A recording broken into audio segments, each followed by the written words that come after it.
अस्सलामु अलैकुम व रहमतुल्लाहि व बरकातुहू।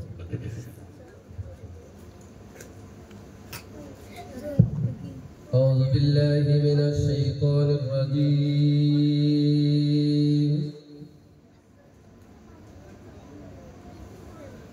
बिस्मिल्लाहिर रहमानिर रहीम।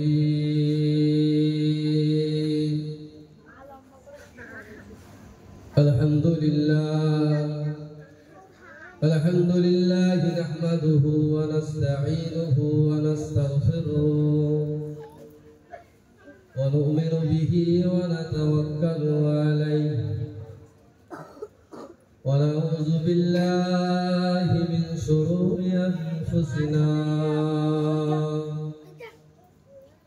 व मिन सय्यिआति अमालिना।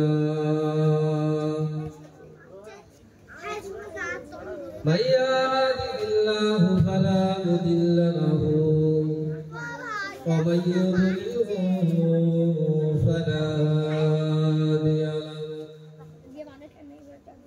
ونشهد أن لا إله إلا الله وحده لا شريك له ونشهد أن سيدنا وحبيبنا ومولانا محمدا عبده ورسوله. أما بعد فيا أيها الحاضرون رحمكم الله. وقال الله تعالى في كلام المجيد والفرقان الحميد. كل نفس ذائقة الموت. وقال النبي صلى الله عليه وسلم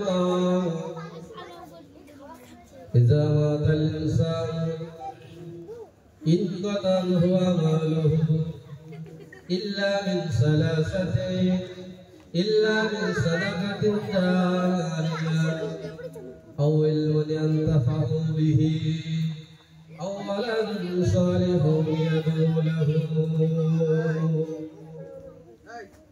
إن الله وملائكته يصلون على النبي يا أيها الذين آمنوا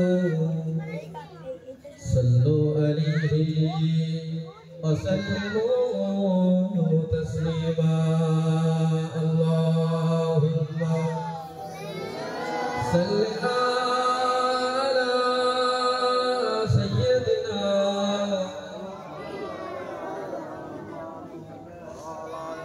وعلى آل سيدنا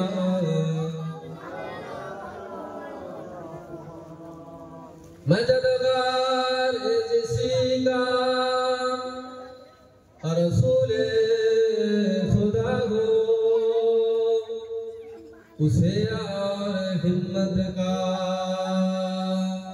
परवाह क्या है। मदद को चले आएंगे कमली वाला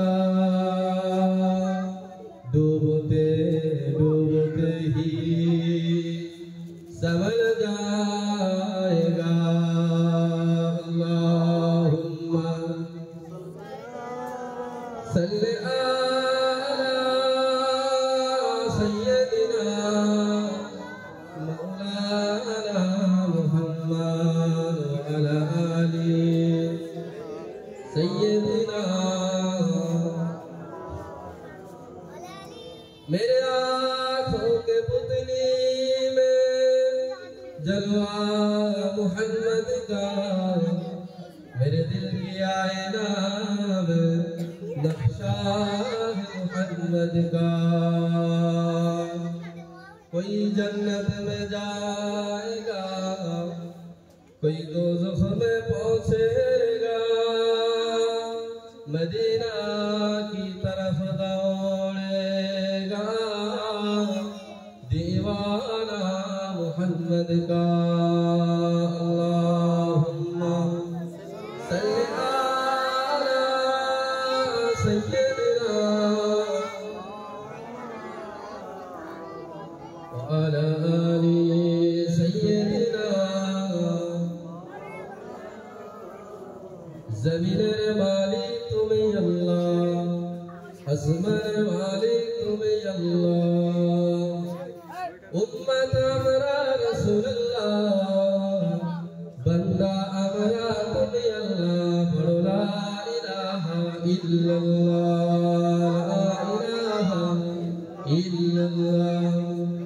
ला इलाहा इल्लल्लाह मुहम्मदुर रसूलुल्लाह ला मक़सूदा इल्लल्लाह ला मौजूदा इल्लल्लाह ला मतलूबा इल्लल्लाह ला महबूबा इल्लल्लाह ला इलाहा इल्लल्लाह ला इलाहा इल्लल्लाह ला इलाहा इल्लल्लाह मुहम्मदुर रसूलुल्लाह सल्लल्लाहु अलैहि वसल्लम। प्यारे हाज़िरीन मजलिस, दीनदार नेककार अल्लाह वाला भाई बाबा जी अम्मा जान बुनेरा उलमाए किराम हाफिज़े कुरान अल्लाह पाकेर हाजी बांदा करे আল্লাহ পাকের নিয়ামত যে আল্লাহ পাক আপনাদেরকে এবং আমাকে একসাথে বসিয়ে আল্লাহ রাসূলের দুটো কথা শুনবার মতো তৌফিক ইনায়াত করেছেন। সেই মাহবুবের দরবারে অসংখ্য শুকরিয়া জ্ঞাপন করি।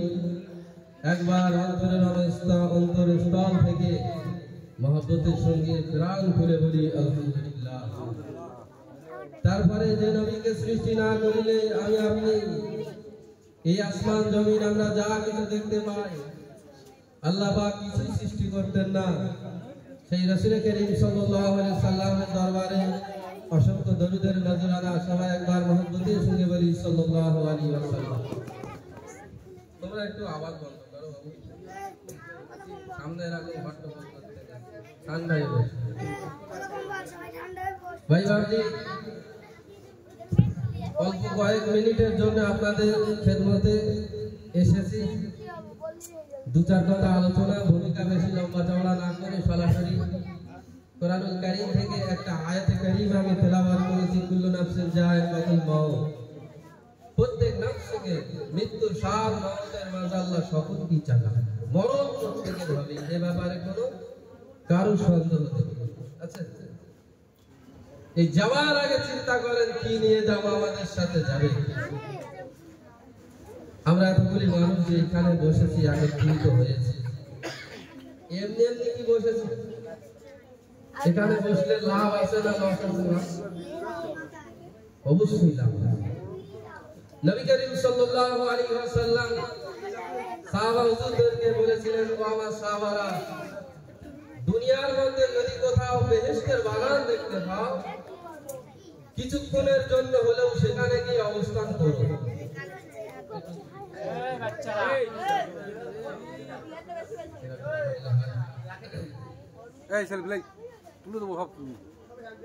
সাহাবা হুজুররা জিজ্ঞাসা করেছিলেন, ইয়া রাসূলুল্লাহ হাবিবাল্লাহ,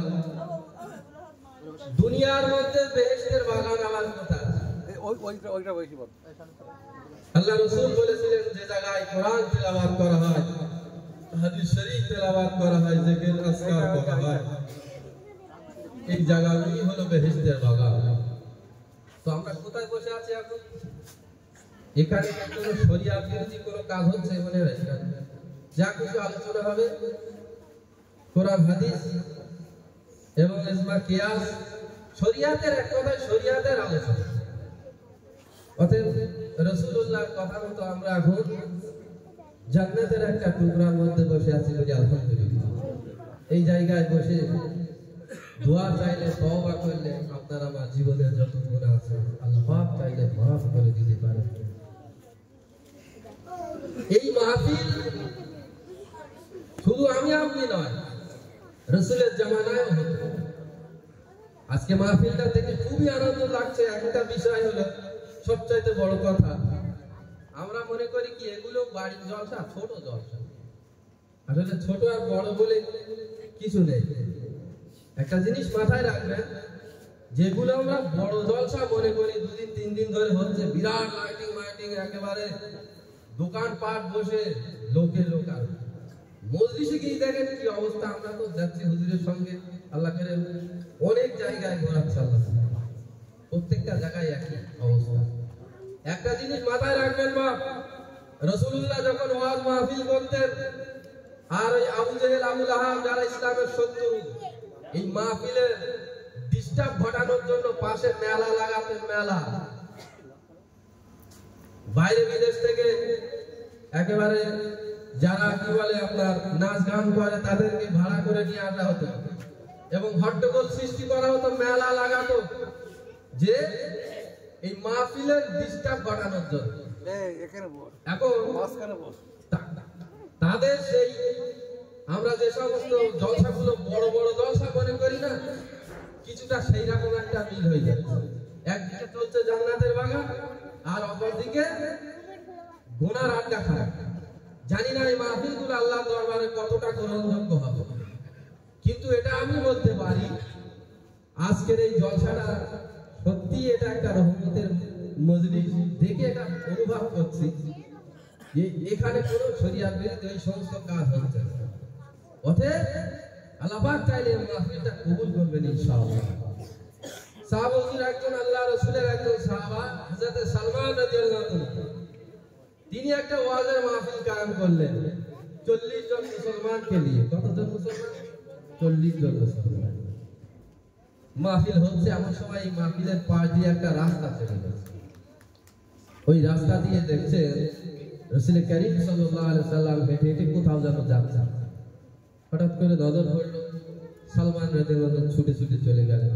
ইয়া রাসূলুল্লাহ, হাবিবাল্লাহ, আমি আপনার সাহাবা সালমান রাদিয়াল্লাহু তাআলা আমার বাড়িতে একটা ওয়াজের মাহফিল কায়েম করেছি। ইয়া রাসূলুল্লাহ, হাবিবাল্লাহ, হুজুর আপনাকে আমি দাওয়াত দিচ্ছি, হুজুর আমার মাহফিলে আপনাকে একটু যোগদান করতে হবে। ও আমার ভাইজানেরা, নবী আমার হযরত সালমান রাদিয়াল্লাহু তাআলা মাহফিলের দিকে তাকিয়ে কিছুক্ষণ পরে হযরত সালমান রাদিয়াল্লাহু তাআলা ডেকে বললেন, ও বাবা সালমান, আমি রাসূলুল্লাহ সাল্লাল্লাহু আলাইহি ওয়াসাল্লাম আপনার দাওয়াতকে কবুল করে নিলাম। সুবহানাল্লাহ।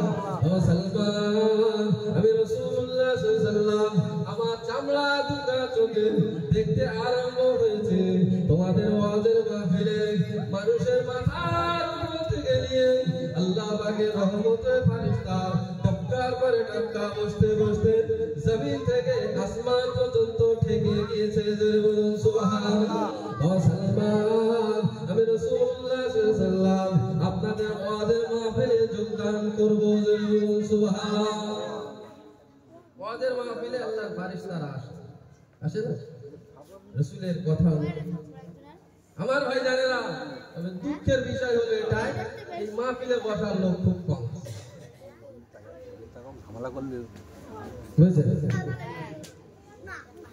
আর এটা কিন্তু আপনার আমার বিশ্বাস রাখতে হবে মন ফেরাল দিয়ে, যে দুনিয়া জমিন থেকে আমার আপনার বিদায় নিতে হযরত আজরাইল আলাইহিস সালাম তিনি সমস্ত মখলুকের জান কবজ করেন।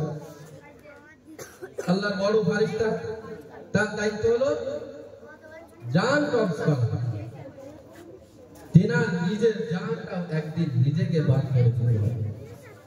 যখন সমস্ত মখলুককে আল্লাহ পাক ডেকে নেবে, সবার মৃত্যু হয়ে যাবে, আল্লাহর ফেরেশতাদেরও মৃত্যু। এমন সময় আল্লাহ পাক হযরত আজরাইল আলাইহিস সালামকে ডাকবেন, আজরাইল আর কে বাকি আছে? এমন একটা পর্যায়ে তখন আজরাইল আলাইহিস সালাম বলবেন, আল্লাহ, দুনিয়ার বুকে আর কোন প্রাণী বলতে আর কেউ নেই, একমাত্র আমি আপনার গোলাম, আপনার দাস, আপনার সামনে দাঁড়িয়ে আছি। আজরাইল আর কেউ নেই। আল্লাহ পাক বলবেন, আজরাইল মরে নিজের জাহানটা নিজে পার করে দেওয়া লাগে। হযরত আজরাইল আলাইহিস সালাম ঝরঝর করে কাঁদতে লাগলেন। কিতাবের মধ্যে এসে হযরত আজরাইল আলাইহিস সালাম কাঁদতে কাঁদতে গোটা পৃথিবীর বুকে ঘুরবে, পার থেকে উত্তরতা পর্যন্ত, জমিন থেকে আসমান পর্যন্ত তোলপাড় করতে থাকবে। কোথাও কোনো জীব জন্তু আর বাকি আছে কিনা দেখবে, ঘুরে ঘুরে কোথাও আর বাকি না। হাওয়া করে কাঁদতে লাগবেন, বলতে থাকবেন আল্লাহ পাক, আমি আজরাইল যদি জানতাম আমার নিজের জানটা একদিন নিজেকে বার করে দিতে হবে, এত বড় দায়িত্বের কাজ আমি নিতাম না। ও রব্বুল আলামিন আল্লাহ পাক, আমি আজরাইল যদি জানতাম এত বড় দায়িত্বের কাজ আমি নিতাম না। আল্লাহ পাকের বড় দয়া হয়ে যাবে। আমার আল্লাহ পাক বলবেন আজরাইল তোমার হাতের উপরে আমার নামটা একবার লিখে নাও। এই হাতের উপরে আমার নামটা লিখে নিয়ে আর চোখের সামনে ধরো, আমার নামের আশেক হয়ে তোমার রূহটা অটোমেটিক তোমার হাতে চলে আসবে। সুবহানাল্লাহ।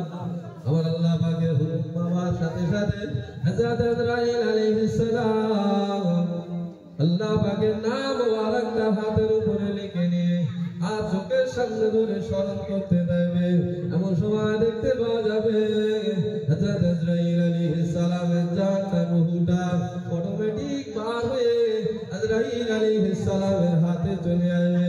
আজরাইল আলাইহিস সালাম নিজের জানটা নিয়ে আল্লাহ পাকের দরবারে জমা দিয়ে ওখানেই পড়ে যাবেন ইন্না লিল্লাহি ওয়া ইন্না ইলাইহি রাজিউন।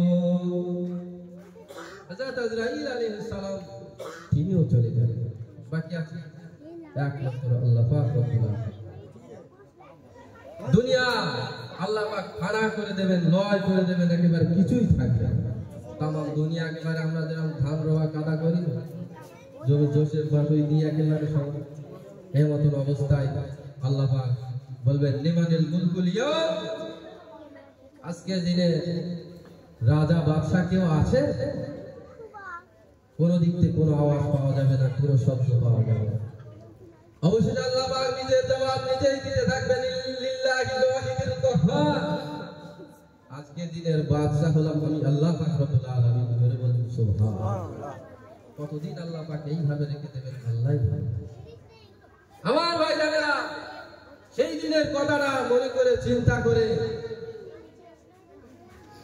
একটু ফিরে আসে, একটু তওবা করুন।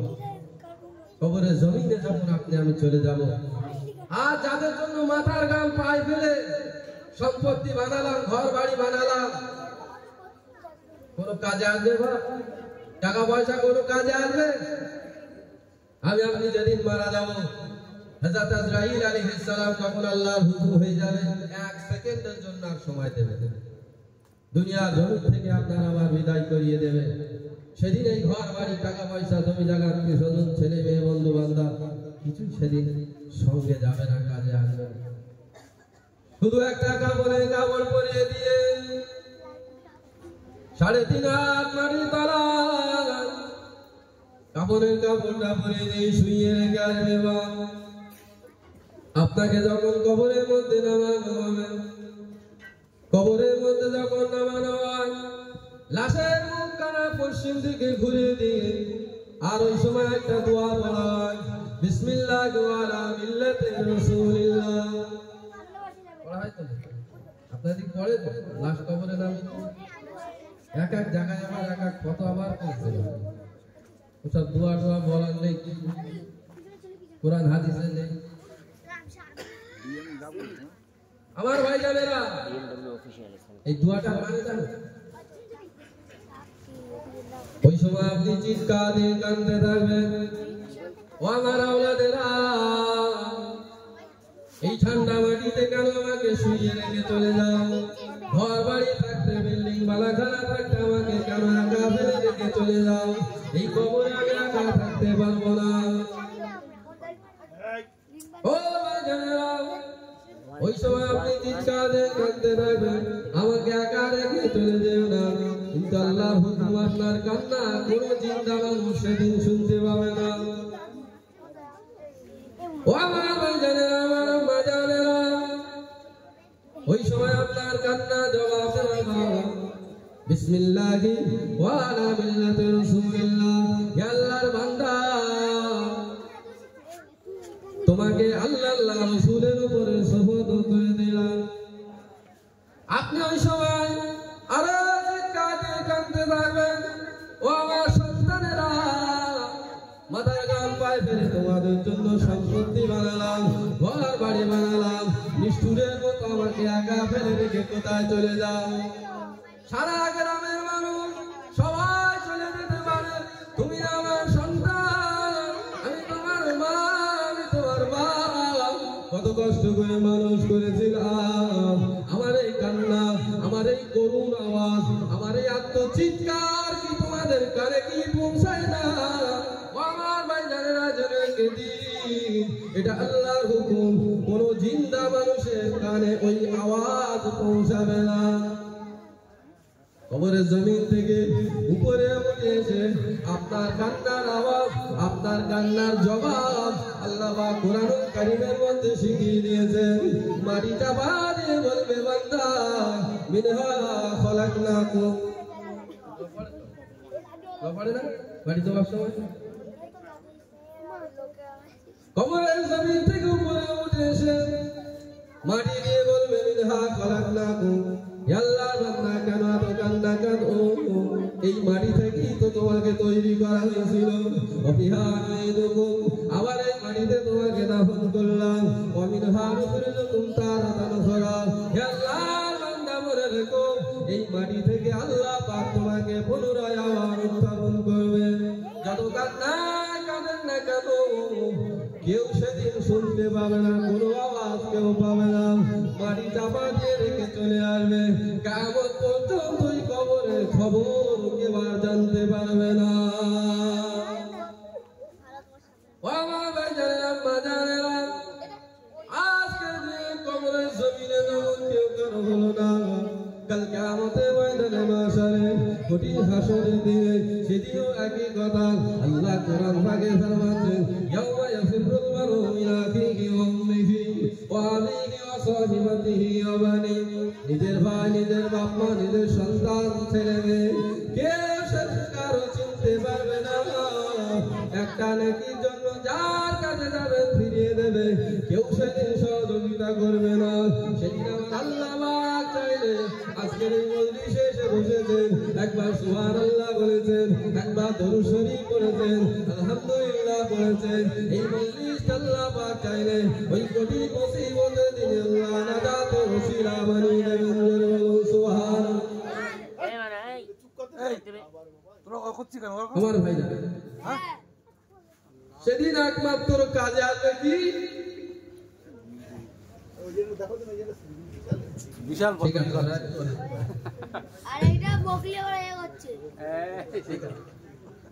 বসে আছে, এটাই আলহামদুলিল্লাহ। তুমি ওরা করবে না, তা কি বুড়োরা করবে?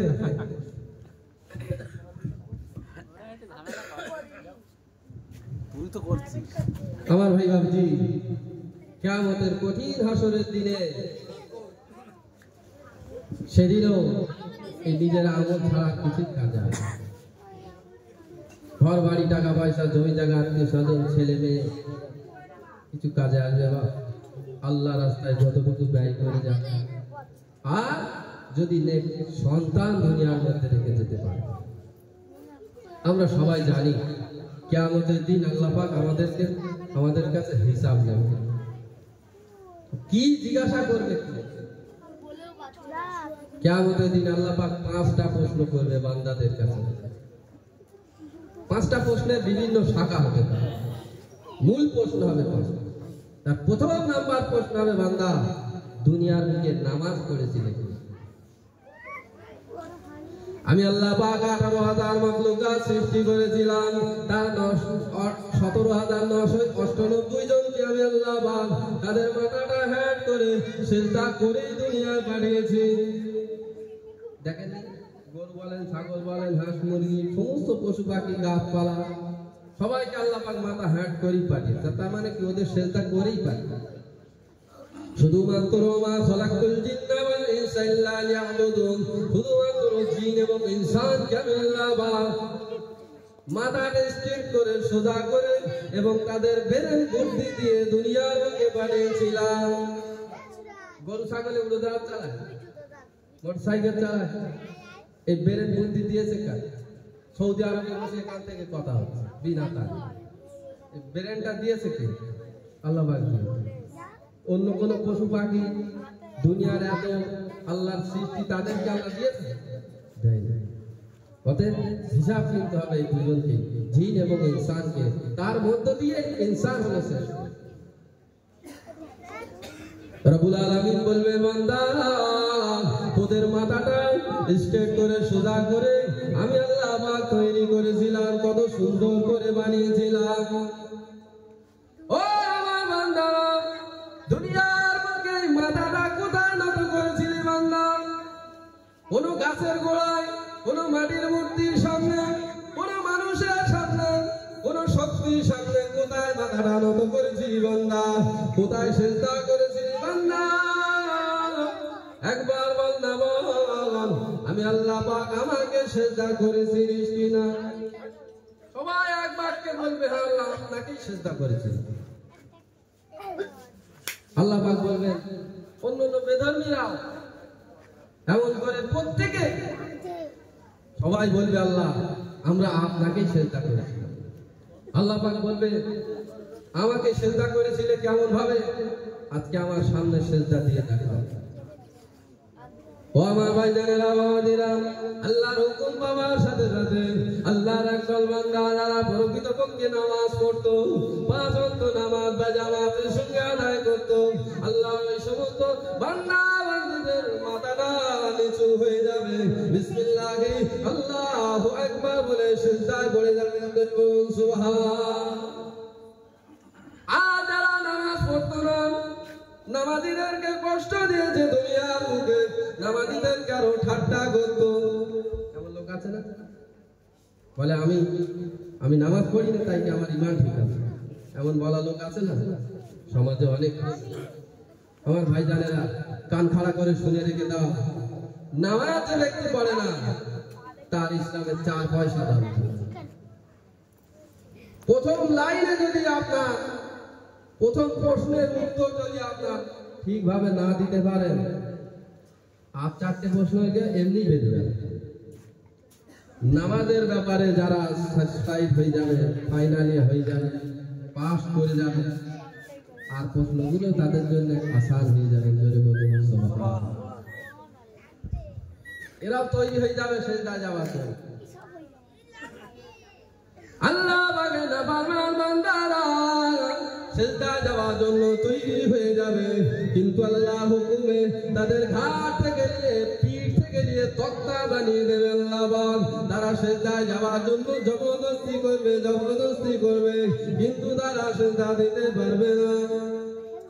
ও আমার ভাইজানেরা, কিতাবের মধ্যে অতিরিক্ত জবরদস্তি করার জন্য তাদের ঘাড় কানা ঘুরে তাদের মুখটা ফিটে দিকে চলে যাবে বলে আস্তাগফিরুল্লাহ। আল্লাহ পাক এবারে বলবে, বান্দা ফেরেশতারা এই ধাপ্পা বা চিকেন বান্দাগুলো বেঁচে বেঁচে আলাদা, এরা আজ কিয়ামতের ময়দানে মাশারে এখানেও আমার সামনে এরা মিথ্যে কথা বলছে, সেদিন ধরা খেতে হবে।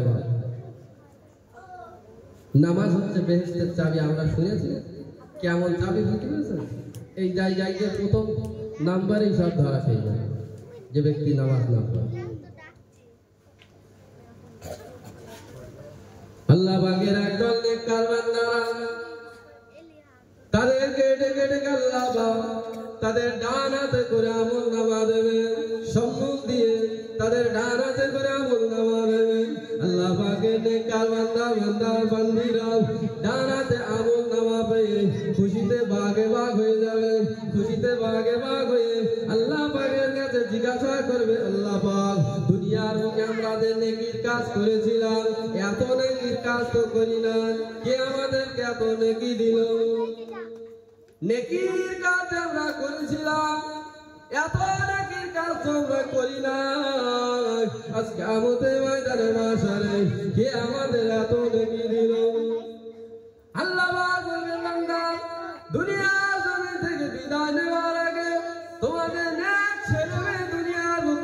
এসেছিলেন আমার হাবিবের তাবেদার ছেলে মেয়ে, আমার হাবিবের মহব্বতের ছেলে মেয়ে, দুনিয়া লোকে রেখে এসেছিলেন।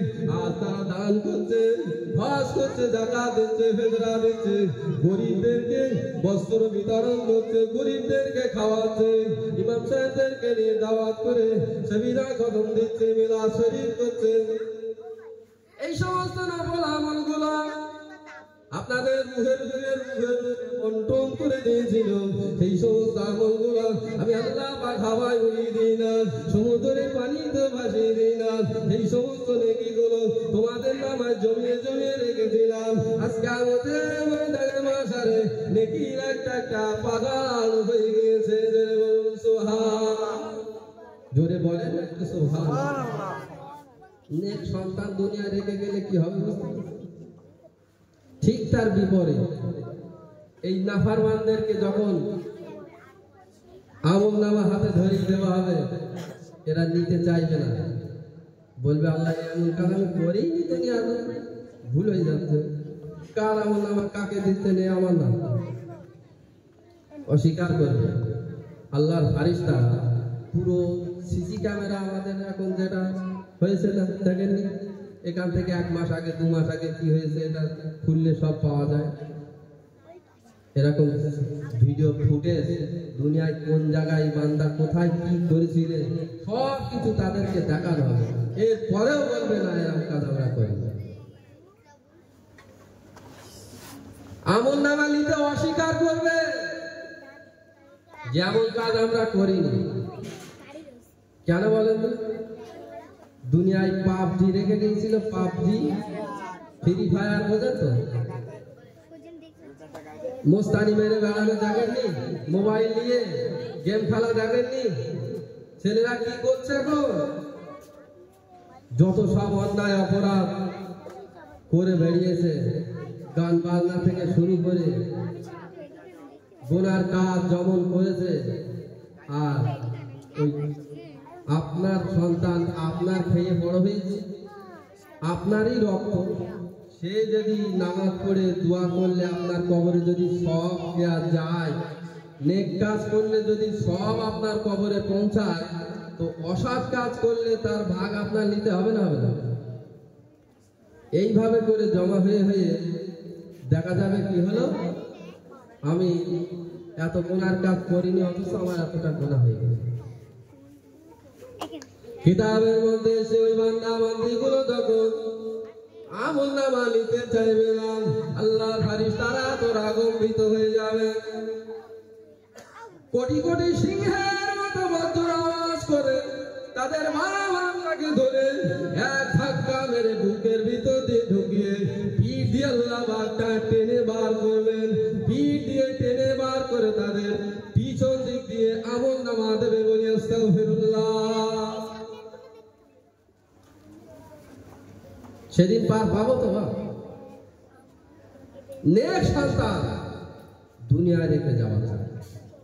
আমি আপনি সুযোগ পাই, আমার বয়স্ক বাবাজিরা চোখে পানি। আজ আগের যে সমস্ত অভাবের সংসার ছিল সেই তুলনায় এখন আর কিছু আছে? অভাব আছে বা? হ্যাঁ, এখন যে কেউ বলবে আমি গরিব মানুষ, যদি কেউ বলে খাওয়া হয় না, এমন গরিব কারো আছে? কেউ আছে? আপনি কি জানেন আপনার নামাজ পড়ার সময় নেই, অথচ আপনি যে কাজ করেন এই কাজ করেও 5 ওয়াক্ত নামাজ পড়ছে এমন লোক দুনিয়ায় আছে? হ্যাঁ, আপনাদের ইট ভাটা আছে? ইট ভাটা আমাদের বসিরহাটের দিকে তো প্রচুর ইট ভাটা। তো ইট ভাটায় যারা কাজ করে, বিশেষ করে পাকে করে যারা ইট ভিতর থেকে বাইরে আসে, এদের কষ্ট বিরাট কষ্ট। এই কাজটা সবচাইতে বেশি কষ্ট ইট ভাটার। তো এমন কঠিন কাজ, একদিকে আগুনের জ্বলছে একেবারে, কি বলে ভাটার আগুন, সেই রকম সাংঘাতিক আগুন। এই কঠিন রৌদ্রের তাপে এরা কঠিন পরিশ্রম করে, তারপরেও রমজানের রোজা বাদ দেয়নি এমন লোক আছে। আবার 5 ওয়াক্ত নামাজও পড়ছে। আর যারা বাহানা করে আমার সুগার, আমার অমুক তমুক, এই করে বাহানা করে রোজা যারা করে না, এমন বাহানা করা অনেক লোক আছে, ভালো মানুষ, পয়সার অভাব নেই, বাড়ি খাবার অভাব নেই, কিছুর অভাব নেই, তারপরেও বাহানা দেখিয়ে আল্লাহর হুকুম ফরজ হুকুম রোজা নষ্ট করে, নামাজও পড়ে না। আমার ভাইজানেরা, তাই সকলের কাছে ছোট ছোট বাচ্চাদেরকে দেখে সত্যি আনন্দ। এরা যেইভাবে বসে আছে মক্তবের বাচ্চা, এই মক্তব হলো, এটা হচ্ছে একেবারে প্রথম ধাপ শরিয়াতে। এখান থেকেই সবকিছু শেখা যায়। আমি আপনি পারিনি, কিন্তু আমাদের সন্তানদের তো পারার চেষ্টা করতে হবে। আর যদি না করেন কি হবে জানেন? কিয়ামতে করি হাসরের দিনে একদল বান্দা বান্দি দেওয়া আল্লাহ পাক জাহান্নামের হুকুম করে দেবে। জাহান্নামের হুকুম পেয়ে আর আল্লাহর কাছে ফরিয়াদ করতে আল্লাহ পাক জাহান্নামে যাব রাজি আছি, তবে আমাদের বাপ মা কোথায় আছে ডেকে দাও। তাদের বুকের উপর দিয়ে হেঁটে হেঁটে জাহান্নামে যাব। রব্বুল আলামিন বলবে, বান্দা এমন কথা কেন বলো? যে বাপ কত কষ্ট করে তোমাকে মানুষ করেছে, যে মা কত যন্ত্রণা ভোগ করে তোমাকে মানুষ করেছে, সেই বাপ মা বাবার এত বড় বড় কথা কেন বললে বান্দা? ওই বান্দা বান্দু জবাব দেবেন, রব্বুল আলামিন দুনিয়ার বুকে আমরা যখন ছোট ছিলাম আমাদেরকে ইংলিশ মিডিয়ামে পড়ানোর জন্য লক্ষ লক্ষ টাকা খরচ করেছে। আমাদেরকে দুটো তিনটে করে মাস্টার রেখেছে, টিউশনি পড়িয়েছে। আমাদেরকে স্কুলে যায়নি বলে কত মার মেরেছে, কত টাকা আমাদের পিছনে খাবার খাওয়ার জন্য খরচ করেছে। কিন্তু কোনোদিন বলিনি কোরআন না শিখলে জাহান্নামে যেতে হয়, নামাজ না পড়লে জাহান্নামে যেতে হয়। ইলমের দ্বীন শিক্ষা ন্যূনতম আমাদেরকে দেয়নি, যার কারণে আমাদের যে পথে চালনা করে চলা, ডাক্তার মাস্টার হয়েছি, ইঞ্জিনিয়ার হয়েছি, ব্যারিস্টার হয়েছি, আজকের দিনে আমরা জাহান্নামের উপযুক্ত হয়েছি।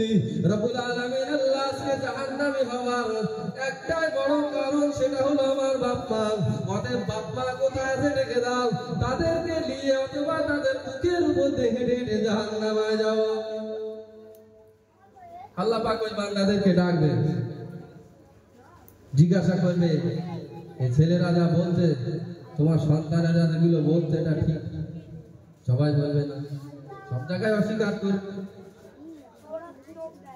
আল্লাহ ফারিস্তারা তখন সব কিছু প্রমাণ তাদের সামনে দেখিয়ে দেবে। যে সমস্ত বাপ মারা চেষ্টা করেছিল হয়নি, বাচ্চাদের সেটা, ছেলে মেয়েদের সেটা ঘাটতি, সেটা তাদের দোষ, সেই বাপ মা গুলো কিন্তু বেঁচে যাবে। আর যারা আমরা একটু চেষ্টা করিনি দিনের পথে দেওয়ার, তারা কিন্তু সেদিন পাকড়াও হয়ে যাবে। ওই জাহান্নাম কি জিনিস জানেন? কানে শুনেছি, চোখে কেউ দেখে। এক সরিষা পরিমাণ আগুন যদি জাহান্নামের দুনিয়ার এক প্রান্তরে রাখা হয়, অপর প্রান্ত পর্যন্ত পুড়ে ছাই হয়ে যাবে। কত বড় কঠিন আগুন! আল্লাহ নবী ফরমাতে বারা জাহান্নামীরা জাহান্নামে চলে যাবে, এত কান্না কাঁদবে, কাঁদতে কাঁদতে তাদের চোখের পানিগুলো শেষ হয়ে যাবে। আল্লাহ নবী ফরমাতে বারা এমন সময় দেখতে পাওয়া যাবে কান্না তাদের থামবে না, ওই অবস্থায় তা কাঁদতে থাকবে। দেখতে পাওয়া যাবে তাদের চোখের গোড়া দিয়ে পানির পরিবর্তে খুন বেরোতে থাকবে, রক্ত বেরোতে থাকবে। এত পরিমাণে খুন বেরোবে, খুনের একটা দরিয়া হয়ে যাবে। ওই খুনের দরিয়াতে যদি নৌকা চালানো যায়, ওরা সেই নৌকা চলে যাবে। আল্লাহ নে ফরমাতে ওয়ারা তোমরা আল্লাহ তাআলা দরবারে তওবা করো, মাফি চাও, কাঁদতে থাকো।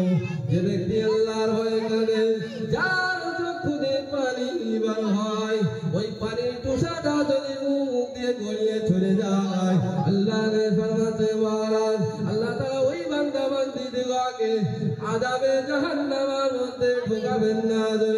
সুবহান আল্লাহ নে ফরমাতে ওয়ারা তোমরা আল্লাহ তাআলার দরবারে কাঁদতে থাকো, দোয়া চাও। যে ব্যক্তি আল্লাহর ভয়ে কাঁদে, কান্না যদি না আসে, চোখে যদি পানি না আসে, গুনাহ করে করে, অন্যায় কাজ করে করে দিল তোমাদের যদি পাষাণ হয়ে যায়, কঠিন হয়ে যায়, চোখে যদি পানি না আসে কাদার মতো চোখটা, কাদার মতো মুখটা, কাদার মতো অন্তরে ভাবটা করে দাও। রব্বুল আলামিন আল্লাহ পাক তোমাদিগকে কাদার ভিতরে শামিল করে নেবেন। সুবহানাল্লাহ। তওবা, গুনাহ যা হয়েছে আল্লাহ পাক বড় মেহেরবান। কত বড় বড় গুনাহগারদের আল্লাহ গুনাহ মাফ করেছে, আমার আপনার কেন মাফ করবে? আল্লাহ পাক বান্দাদেরকে নাজাত দেওয়ার জন্য বাহানা করে কোন একটা ওসিলা পেয়ে গেলে তাকে আল্লাহ নাজাত দিয়ে দেবে। আমার ভাই জানেন, একটুখানি আমরা এগিয়ে আসি, আল্লাহ থেকে এক পা গেলে আল্লাহ পাক দু পা আমাদের দিকে দেবেন। আল্লাহ আমাদের সকলকে সঠিক বুঝ দান করেন বলি আল্লাহুম্মা আমিন। আমার ভাই জানেনা, এই জাহান্নাম কত বড় কঠিন জিনিস। আল্লাহ পাকের ফেরেশতা হযরত মিকাঈল আলাইহিস সালাম, চারজন বড় বড় ফেরেশতাদের মধ্যে একজন আমরা সবাই জানি তো নাকি, মিকাঈল আলাইহিস সালাম। পিছনের ভাই ভাবছে একটু আওয়াজ দেবেন, তাহলে বুঝবো যে হ্যাঁ আওয়াজ যাচ্ছে আপনাদের কানে। হযরত মিকাঈল আলাইহিস সালাম, আল্লাহ পাক তার শরীর মোবারক এত বড় করেছেন, দুনিয়ার সমুদ্রের সমুদয় পানি যদি তার মাথায় ঢেলে দেওয়া হয় পা পর্যন্ত পৌঁছাবে। কত বড় ভয়ঙ্কর চেহারাটা।